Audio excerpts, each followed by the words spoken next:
Continuemos con la clase 12, analizando el tema del momento o par o torque de una fuerza. Imaginemos que intentamos dar una vuelta a una puerta aplicando una fuerza de magnitud F perpendicular a la superficie de la puerta cerca de las bisagras. Y luego en diferentes distancias desde las bisagras. Usted logrará una relación de rotación más rápida para la puerta al aplicar la fuerza cerca de la perilla que al aplicarla cerca de las bisagras. O sea, si nosotros tratamos de abrir una puerta, siempre le vamos a aplicar la fuerza a la puerta por la parte más externa de la puerta, no pegado a las bisagras, porque si la aplicamos pegado a las bisagras va a ser más difícil mover la puerta. Cuando se ejerce una fuerza en un objeto rígido que se articula en torno a un eje, el objeto tiende a dar vuelta en torno a dicho eje. La tendencia de una fuerza a dar vuelta a un objeto en torno a cierto eje se mide mediante una cantidad llamada momento de torsión o torque, que se representa con la letra tau. El momento de torsión va a ser un vector.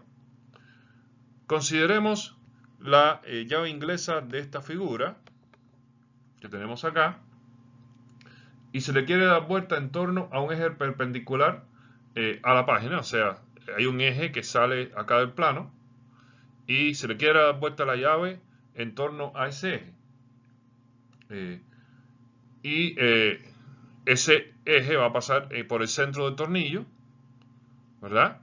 Y va a salir del plano.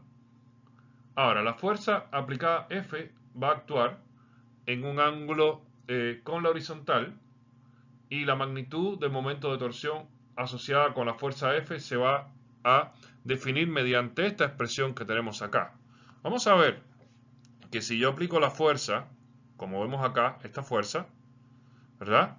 Y tengo la llave inglesa colocada en el eje X, entonces yo estoy aplicando la fuerza con un ángulo que está dado con este eje X y por lo tanto la fuerza va a tener dos componentes, una en X y una en Y, donde la componente en X va a estar dada por F coseno del ángulo y esta otra componente en Y va a estar dada por F seno del ángulo. Entre estas dos componentes, cuando yo aplico la fuerza en esta dirección, de las dos componentes, la que va a contribuir al movimiento de rotación que se va a originar aquí, va a ser F seno del ángulo. Si ustedes se fijan en F coseno del ángulo, es una fuerza que estaría como que separando la llave inglesa de la tuerca y no es lo que se desea. Cuando uno aplica la fuerza va a tener va a aplicar una rotación cuando tiene esta dirección. Entonces, si yo aplico la fuerza en esta dirección, la fuerza va a tener la misma dirección de la rotación. Si yo la aplico en esta otra dirección, entonces voy a tener que hallar sus dos componentes, donde la componente F seno del ángulo va a ser la que va a tener contribución a la rotación. Entonces, el torque que yo origino va a relacionarse con el radio, que en este caso va a ser todo el largo de la llave inglesa, por la fuerza que yo ejercí por el seno del ángulo. Y si ese ángulo es cero, perdón, si ese ángulo es, claro, si ese ángulo es cero, entonces es que ese ángulo va a estar aquí arriba del coseno, porque es este ángulo de acá. Si el ángulo es cero, entonces va a tener la misma componente de la llave, como si extrajéramos la llave hacia afuera, y por lo tanto el torque se va a hacer cero. Y si ese ángulo con respecto a esta línea horizontal es 90, entonces el seno de 90 va a ser 1 y nos va a quedar R por F, donde la fuerza va a estar ubicada encima de la componente F seno del ángulo. Y ahí va a tener contribución al movimiento rotacional mayor. Vamos a ver que en esta ecuación que vimos aquí, tenemos que considerar que R va a ser la distancia entre el eje de rotación y el punto de aplicación de F. Y vamos a hallar un valor D, que va a ser la distancia perpendicular desde el eje de rotación hasta la línea de acción de F. donde la línea de acción de una fuerza es una línea imaginaria que se extiende hacia ambos extremos del vector que representa la fuerza. La línea discontinua que se extiende desde la cola de F en la figura va a ser parte de la línea de acción de F, o sea, nos referimos a esta línea. O sea, si F está aplicada en esta dirección, la línea de acción de F va a ser esta línea discontinua que va a llegar hasta acá. Por lo tanto, si yo aplicara la fuerza en esta dirección, va a ser equivalente a que yo aplique la fuerza con un radio D, que si se fijan es un radio menor que R. Entonces, a este valor D, que va a ser F por el seno del ángulo, se le va a llamar D y se va a definir como brazo de la torsión.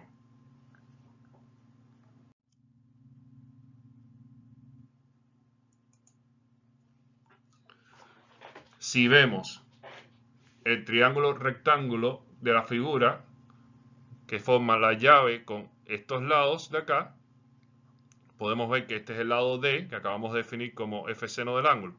Y este lado D va a tener relación con el ángulo φ,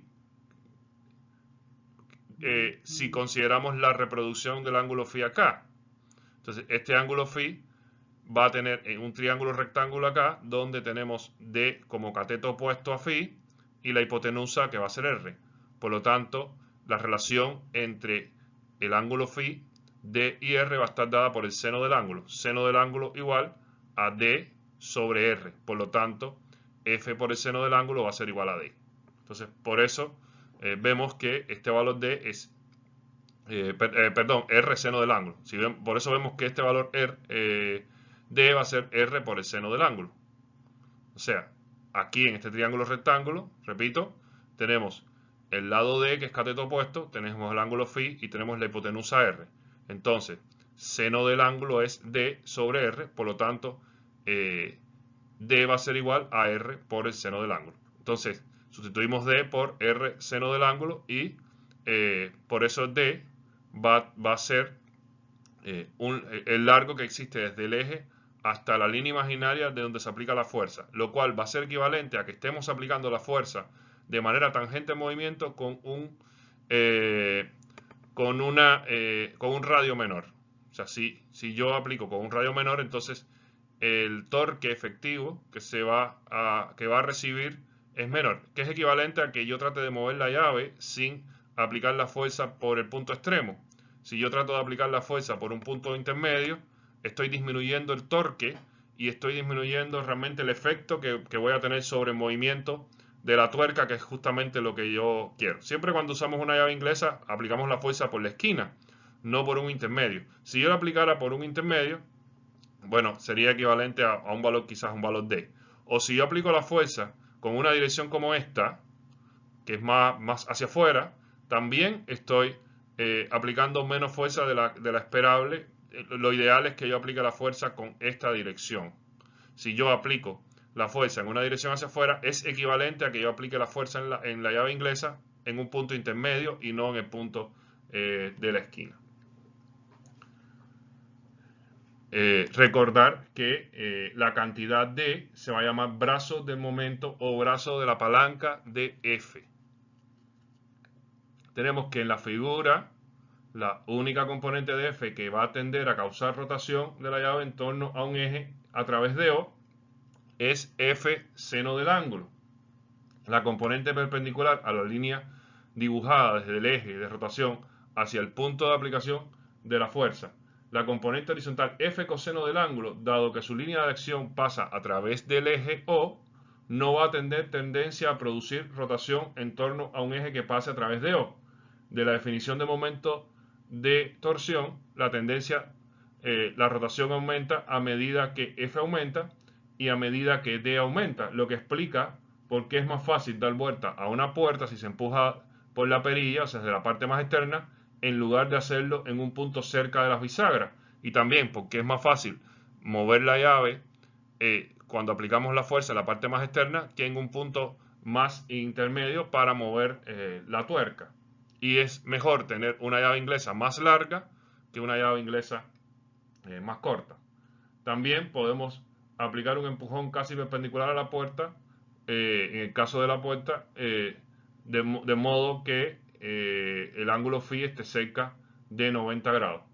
Empujar de manera lateral en la perilla de la puerta, por ejemplo, con un ángulo phi igual 0, asimismo como empujar la llave con un ángulo igual 0, no va a causar que esta dé vuelta. Si yo empujo la llave en esta dirección que está acá o hacia adentro, no va a producir que la llave tenga el efecto de mover la tuerca. Solamente lo va a tener si yo hago una componente que pueda desarrollar si aplico una fuerza que pueda desarrollar una componente aquí sobre F seno del ángulo.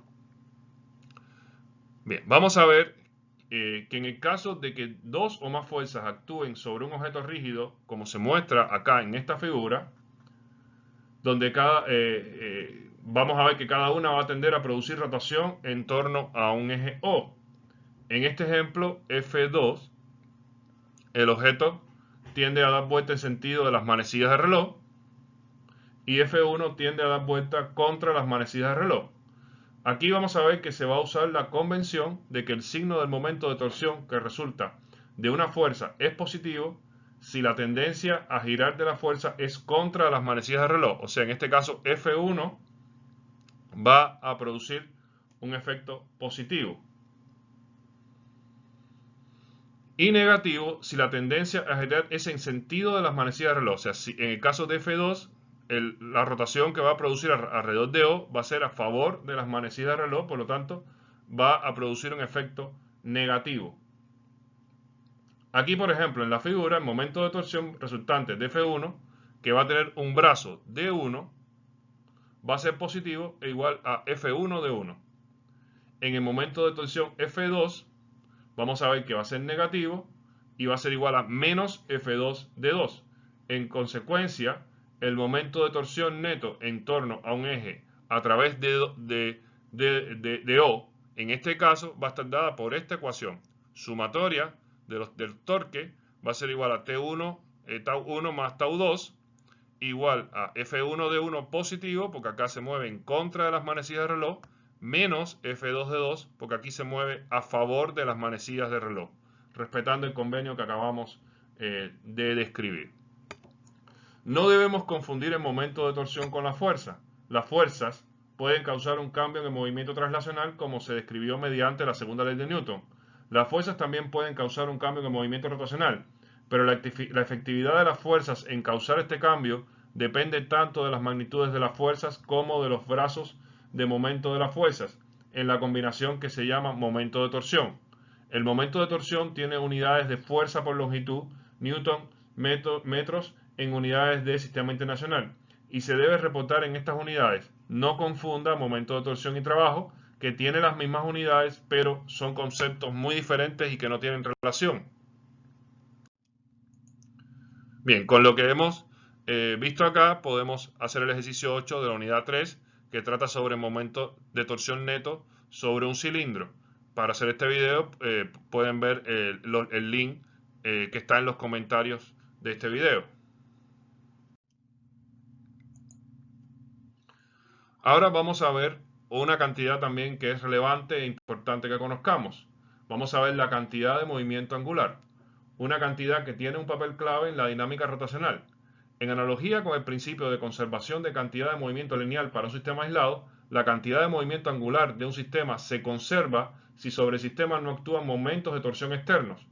Como la ley de conservación de cantidad de movimiento lineal, la ley de conservación de cantidad de movimiento angular es una ley fundamental de la física, igualmente válida para sistemas relativistas y cuánticos.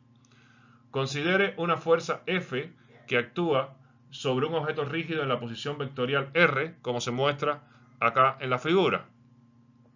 Como se vio previamente, la magnitud del momento de torsión debido a esta fuerza en torno a un eje a través del origen es RF seno del ángulo, como está descrito acá, donde phi es el ángulo entre R y F.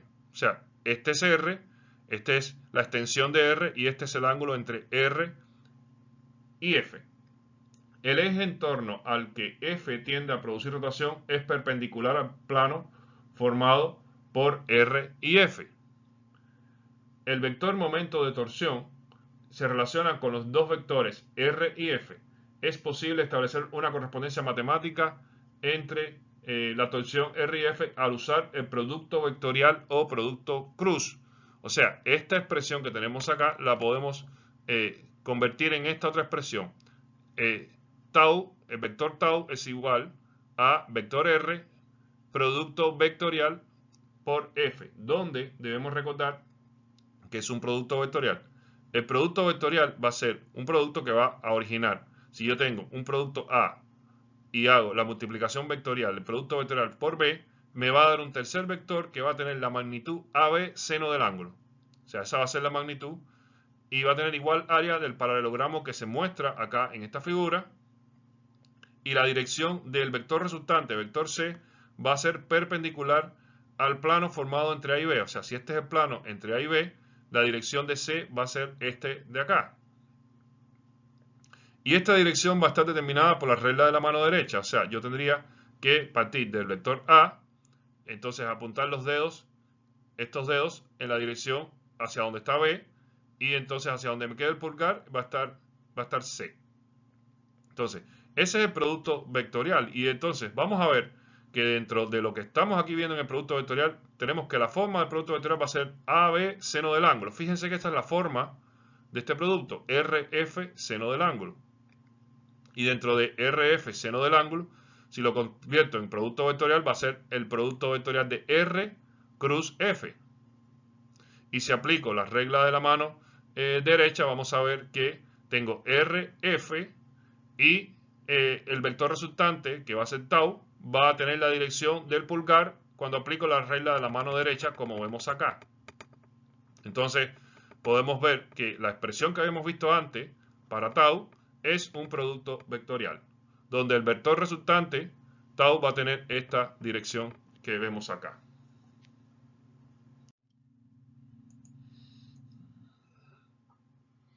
Imaginemos un poste recto, rígido y vertical a través del hielo en un lago helado. Imagine que una patinadora se desliza rápidamente hacia ese poste sin chocar con él y conforme se acerca al poste estira su mano y lo sujeta, una acción que la hace moverse en una trayectoria circular alrededor del poste. Así como la idea de la cantidad de movimiento lineal ayuda a analizar el movimiento translacional, un análogo rotacional, la cantidad de movimiento angular, ayuda a analizar el movimiento de esta patinadora y otros objetos que experimentan movimiento rotacional. Previamente desarrollamos la forma matemática de la cantidad de movimiento lineal y después se procedió a mostrar cómo esta nueva cantidad era valiosa en la resolución de problemas. Para la cantidad de movimiento angular seguiremos un procedimiento similar. Consideremos una partícula de masa m ubicada en la posición vectorial R y móvil con cantidad de movimiento lineal P, como se muestra en esta figura. Vamos a considerar, bueno, la partícula que está en R, ¿verdad? Tenemos aquí, se está moviendo con una cantidad de movimiento lineal P, que tiene esta dirección. Al escribir el movimiento translacional, se encuentra que la fuerza neta entre la partícula es igual a la relación de cambio en el tiempo de su cantidad de movimiento lineal, lo cual es sumatoria de F es igual a derivada de mv con respecto al tiempo. Y esto, en algún momento dado, vimos que era la segunda ley de Newton. ¿Verdad? O sea, esta es la segunda ley de Newton porque tenemos acá que esto es la masa por la aceleración, que es la derivada de v con respecto al tiempo. Pero si consideramos que la masa está dentro de d, entonces convertimos mv en p, que es la cantidad de movimiento, y entonces nos queda que la sumatoria de la fuerza es derivada de cantidad de movimiento con respecto al tiempo. Y esta expresión es equivalente a masa por aceleración. Ok, entonces, tenemos eso. Tomemos el producto cruz de cada lado de esta ecuación con R, lo que da el momento de torsión neto de la partícula. O sea, si tenemos el producto cruz, vamos a ver que vamos a tomar R cruz sumatoria de F, que es lo que está del lado izquierdo de la ecuación. Eso vimos que es igual a sumatoria del torque sería sumatoria de torque porque vimos que R cruz F es igual al torque.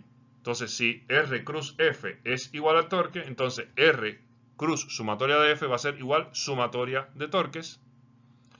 Y eso va a ser igual a R cruz derivada de P con respecto a T. O sea, aquí teníamos sumatoria de F igual a dP de T. Ahora tenemos R cruz sumatoria de F, R cruz igual a lo que está a la izquierda, igual a R cruz a lo que, igual a, por lo que está a la derecha. Entonces, tenemos que R cruz F, sumatoria de F, va a ser igual a R cruz de P de T, donde esto vimos ya que era la sumatoria de los torques. Ahora, podemos agregar al lado derecho el término de R, derivada de R con respecto al tiempo, cruz P. ¿Por qué lo vamos a agregar? Bueno, porque este valor es 0.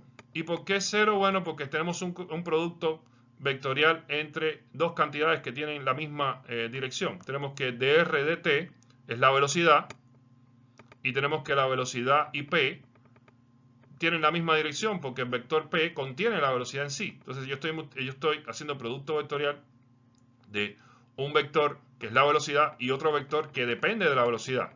Recuerden que este vector sería masa por velocidad, como vimos acá, dp es dmv. Entonces, es la v está acá y la v está acá. Y si yo tengo v cruz v cruz v, recuerden que la definición del producto vectorial es vector 1 por vector 2 por el seno del ángulo. Entonces, el seno del ángulo, en este caso, los dos vectores tienen la misma dirección, el ángulo es 0, y como el ángulo es 0, todo este término es 0. Ahora, colocamos este término aquí para buscar alguna ventaja de haberlo colocado. Vamos a ver que con esto vamos a poder definir que sumatoria del torque va a ser igual a derivada de R cruz P con respecto al tiempo. ¿Por qué derivada de R cruz P? Bueno, porque cuando yo tengo un término donde yo coloco primero por derivada del segundo más derivada del primero por segundo, yo eso lo puedo transformar en derivada, de la multiplicación de ambos con respecto a la variable de abajo. O sea, existe una propiedad matemática donde yo puedo decir que vector A por derivada de vector B con respecto a una variable más derivada de vector A con respecto a esa variable por vector B, eso sería equivalente a derivada de A por B con respecto a la variable. Y eso es lo que estamos aplicando aquí. Colocamos este término que es 0 para llegar a esta expresión. Ahora, si vemos esta expresión, es similar en forma a la ecuación que vimos aquí arriba y que señalamos con este asterisco, que es derivada de P con respecto al tiempo. Y este es el resultado, donde vemos la misma forma, sugiere que la combinación R cruz P participa en el movimiento rotacional de manera similar a como P lo hace en el movimiento traslacional. O sea, así mismo como vimos que P tiene un rol en el movimiento traslacional, este R cruz P lo va a tener en el movimiento rotacional. A esta combinación se le conoce como cantidad de movimiento angular de la partícula y se le va a denotar con la letra L. Entonces, el vector L va a ser igual a R cruz P. O sea, este R cruz P que definimos acá va a ser el vector L. Y vamos a ver que la definición de este vector L es la cantidad de movimiento angular instantánea de una partícula. Y tenemos que la cantidad de movimiento angular instantánea de la partícula en relación con un eje a través del origen O se define mediante el producto cruz del vector de posición instantáneo de la partícula R y su cantidad de movimiento lineal instantánea P. Entonces, va a ser R cruz P. Y si vemos esta representación de acá, vamos a ver que R tiene esta dirección, P tiene esta otra, y en el producto vectorial tenemos que aplicar la regla de la mano derecha, colocamos los dedos, primero en la dirección R, flexionamos los dedos hacia donde está P, y el pulgar nos va a quedar hacia arriba, por lo tanto la dirección de L, que es R cruz P, va a ser en el eje Z.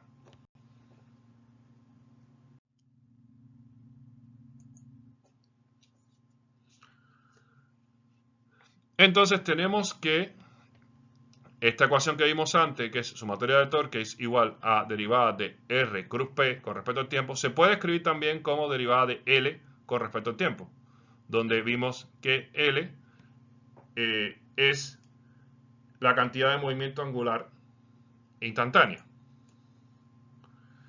Esto que vimos va a ser un análogo rotacional de la segunda ley de Newton,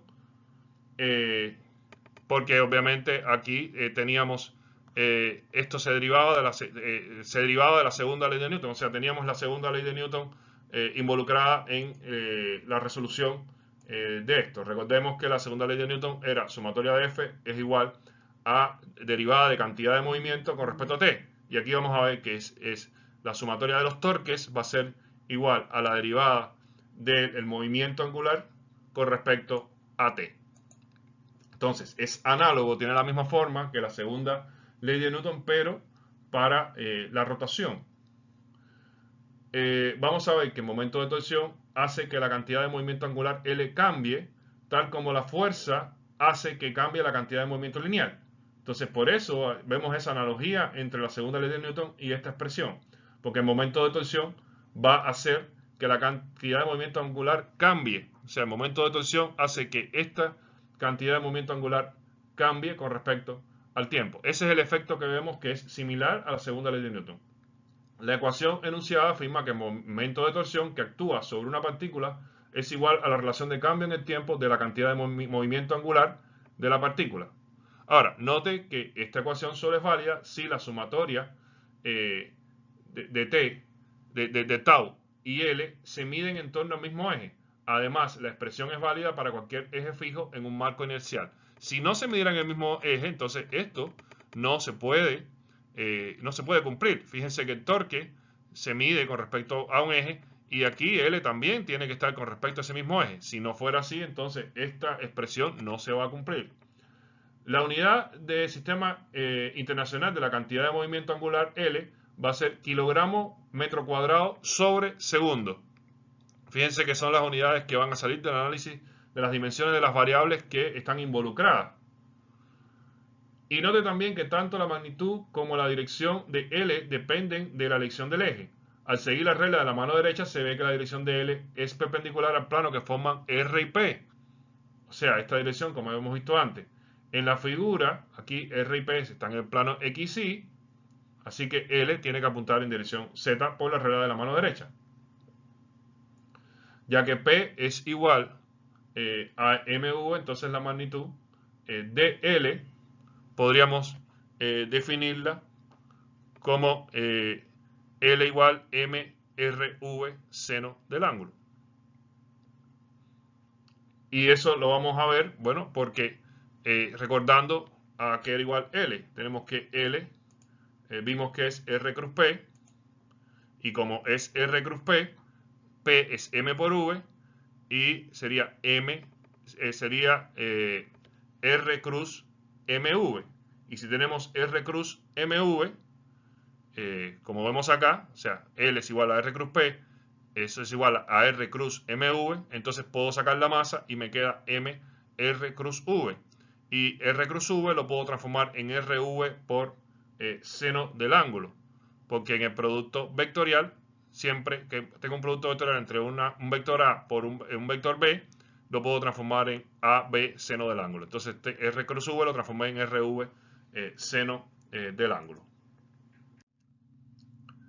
Vamos a ver que si R es paralelo a P, entonces L va a ser igual a 0.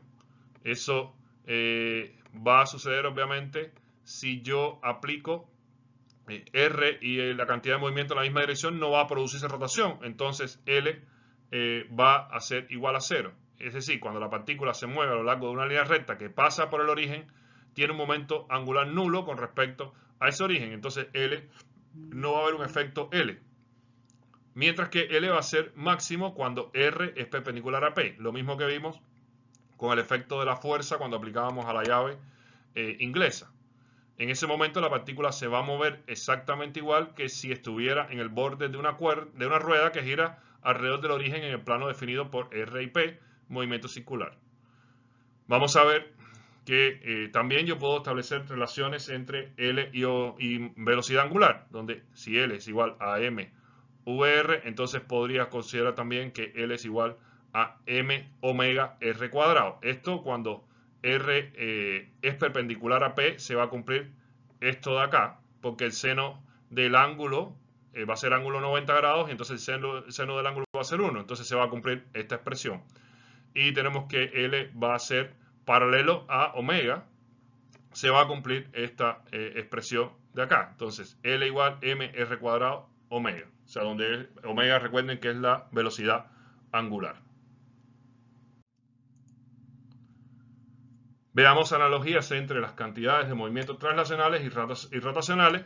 Tenemos que la cantidad de movimiento rotacional va a ser sumatoria de F igual a derivada de P con respecto a T. Cantidad de movimientos rotacionales sumatoria de tau va a ser igual a derivada de L con respecto a T. Donde tenemos que ver que una fuerza neta sobre una partícula produce un cambio en el movimiento lineal de la misma. Y aquí nos dice que un torque neto sobre la partícula produce un cambio en el momento angular de la misma. Aquí vemos que una fuerza neta actuando sobre una partícula es igual a la razón de cambio temporal de momento lineal de la partícula. Y aquí vemos que un torque neto actuando sobre una partícula es igual a la razón de cambio temporal del momento angular de la partícula. Finalmente, quiero que veamos que en el momento angular de un sistema de partículas, o sea, los momentos de torsión que actúan sobre las partículas del sistema son aquellos asociados con fuerzas internas entre las partículas y aquellos asociados con fuerzas externas. Sin embargo, el momento de torsión neto asociado con todas las fuerzas internas va a ser cero, porque a cada fuerza interna que se aplique va a haber una fuerza que se contrapone. Entonces solamente va a estar asociado el momento angular a las fuerzas externas que se apliquen. Se pueden despreciar las fuerzas internas. Sin embargo, el momento de torsión neto asociado con todas las fuerzas internas es cero, como pudimos ver. Entonces hay que recordar que la tercera ley de Newton dice que las fuerzas internas entre las partículas del sistema son iguales en magnitud y opuestas en dirección. Si se supone que estas fuerzas se encuentran a lo largo de la línea de separación de cada par de partículas, el momento de torsión total alrededor de algún eje que pasa a través de un origen O, debido a cada par de fuerza, acción, reacción, va a ser cero. Es decir, el brazo de momento D, desde O hasta la línea de acción de las fuerzas, va a ser igual para ambas partículas y las fuerzas están en direcciones opuestas. Por lo tanto, en la suma de momento de torsión interno neto es cero, se concluye que la cantidad de movimiento angular total de un sistema varía con el tiempo solo si un momento de torsión externo actúa sobre el sistema, como vemos acá. Entonces, vamos a ver que el torque neto con respecto a un eje que pase por un origen de un sistema de referencia inicial debido a las fuerzas externas que actúan sobre el sistema es igual al ritmo de variación del momento angular total del sistema con respecto a dicho origen. Aquí podemos ver, por último, una representación de lo que sucede con los dos productos vectoriales que hemos visto acá. El producto vectorial de tau, que es igual a R cruz F, y el de L, que es igual a R cruz P. Vamos a ver que cuando tenemos el movimiento, así aquí tenemos R, siempre tiene el mismo valor en los dos productos vectoriales. F tiene este valor de acá, y cuando F se aplica en la dirección que tenemos acá, provoca que tau, que está como un color violeta más claro, apunta hacia arriba, ¿verdad? Y cuando F se apunta hacia el otro lado, tau apunta hacia abajo. Y lo mismo pasa con el efecto de P. P apunta para acá y entonces hace que L apunte hacia arriba, y cuando va en sentido contrario hace que L apunte hacia abajo. Y ese es el efecto la relación que estamos viendo en esta animación que va a existir entre las variables que van a causar el vector resultante en la dirección del eje. Bueno, luego de ver este nuevo concepto, entonces podemos hacer el ejercicio 9 de la unidad 3, que trata sobre un sistema de objetos y que va a aplicar el concepto de cantidad de movimiento angular L para resolver un problema, digamos, con algunas condiciones entre relaciones entre cuerpos. Y con eso terminamos entonces esta clase.